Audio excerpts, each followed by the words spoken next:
Dr Michael Fullilove is the Executive Director of the Lowy Institute. Thanks for coming in. Thank you for having me. How do you think the Quad Summit's unfolding for Prime Minister Albanese?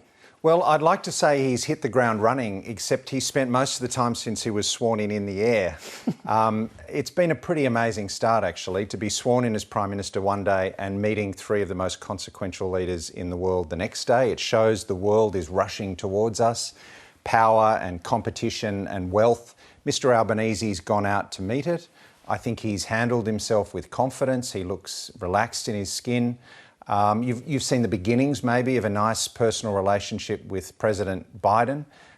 Their domestic policies chime, their international policies chime, their backstories chime in a way. So you've got to say 2 days in, good start. Is that kind of personal chemistry important?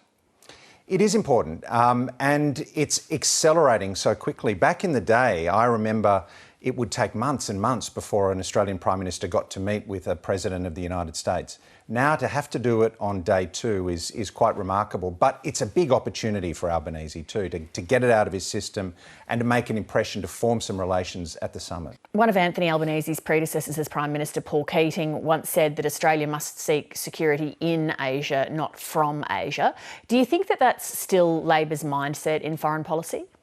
I think Asia is where we'll make our future, and that's why the Quad is so important, because you've got 4 highly capable Indo-Pacific democracies that are cooperating with each other in the shadow of a rising China. So Asia is critical, but at the same time, the alliance with the United States that provides some balance in the region remains very important. China's Premier, who's the second most powerful official after the President, Xi Jinping, sent a message of congratulations to Anthony Albanese's office, saying it's in the interests of the two countries to have sound and stable relations. How significant is that? Well, it's nice they found our address after 2 or 3 years. And of course, we want to have sound and stable relations. We want to be able to talk to our counterparts. We want to trade freely. But let's not get ahead of ourselves. Australia is still the subject of a pretty outrageous campaign of economic coercion, sanctions on many of our exports. That has taken a toll on Australian diplomacy, on the Australian political debate on China, on Australians' trust in China. So I think all of us would like to have strong and stable relations with China, but that depends on China. And so I think Albanese's starting point of continuity on China with the previous government is the right place to start. Is that an olive branch, though, that's been extended there?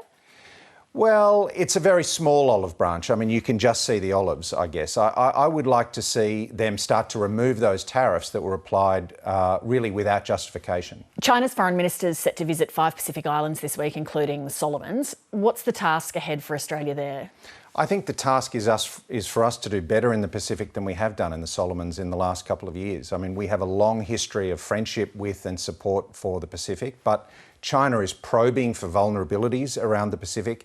They found vulnerabilities in Honiara. So I think the task for us is to take a hard look at what we've done right and what we've done wrong, and really double down on our intelligence efforts, on our policy efforts, on our ministerial efforts. We have to be able to persuade the Pacific that we are the partner of first choice. Michael Fullilove, thank you. Thank you. Hi, I'm Leigh Sales. Thanks for watching this story. If you'd like to watch more of 7:30's stories, they are on the left of your screen. And tap on the button below to subscribe and get the latest from ABC News.